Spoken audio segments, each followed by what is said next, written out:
Everyone has that one Call of Duty, the one that made you fall in love with the franchise, the one that you stayed up all night playing late with your mates. For some it was Black Ops 2, for many it was Modern Warfare 2, but for me, it was Modern Warfare 3. Modern Warfare 3 was the first Call of Duty I ever saw, and it made an instant impression, and I just had to play it.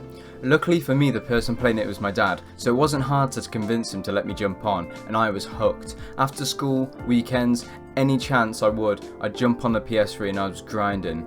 Later that year I got my own Xbox 360, and that's when the obsession really started to begin. So why is Modern Warfare 3 the greatest in my opinion?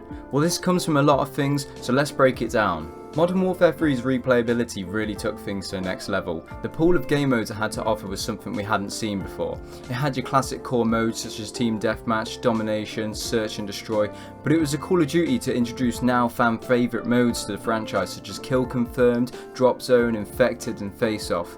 These game modes brought a new lease on life for the COD players that were feeling burnt out from the repetitive gameplay of the prior Call of Duties. It allowed for you to swap and change between a completely different experience whenever you wanted to.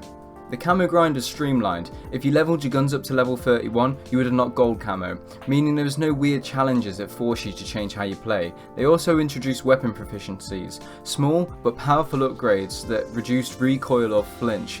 And if you wanted 2 attachments, there was no need for bling like there was in Modern Warfare 2. You just choose the 2 attachments proficiency. And on top of that you had many more ways to earn XP, daily and weekly challenges, mastery tasks, and 20 whole prestige levels, which was 5 more than what we saw in Black Ops 1. Modern Warfare 3 didn't just give you goals, it gave you reasons to keep grinding without ever making it feel like a chore. If you guys are enjoying this video so far, make sure to let me know by hitting that like button. Alright, on to weapons and score streaks. The Modern Warfare series is well renowned for its deadly and overpowered kill streaks. Unlike Modern Warfare 2, Modern Warfare 3 went for balance and completely changed it. They changed it to a point system, therefore players would actually be rewarded for playing the objective. If you captured a flag, confirmed a kill, or planted the bomb, you'd gain a point towards your next streak. This meant no more camping for your Harriers, unlike in Modern Warfare 2. They also innovated here by adding 2 new categories, the support class and a specialist class. The support class had less deadly streaks, hence the name support, but allowed players to die and continue their streak where they left off. This allowed casual players to still enjoy some of the highest streaks the game had to offer. But the real juice is in the specialist category. You could strategically pick 3 initial perks to earn as your score streak, and then on your 7th or 6th if you had hardline, you'd earn a specialist bonus, obtaining every perk in the game, essentially becoming a one-man army. This made it a new challenge to go for this game's take on the new kill streak called the Moab. The changes to the score streaks made were welcome, and they didn't take away from the classic COD feel we had gotten used to, it just made it better.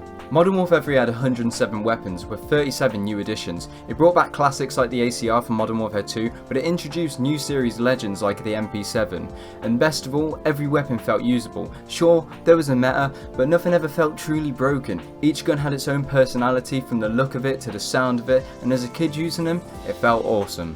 The classic Call of Duty 3-lane maps are something that have been lost in the past now, but Modern Warfare 3 saw them at their peak. To name a few would be Dome, Resistance and Erosion. Each map had a simple layout which made it great for players, especially like me as a younger player. At the time trying to learn the maps, it didn't feel like you get lost in them like you would in a game like Ghosts.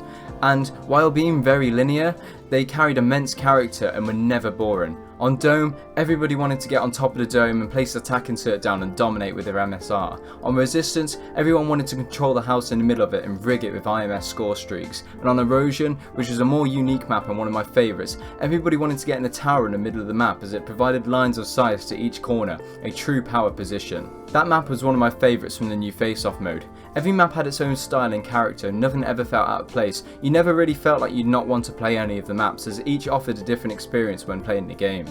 Let me know down below your top 3 COD maps. Mine would be Terminal, Dome and Nuketown.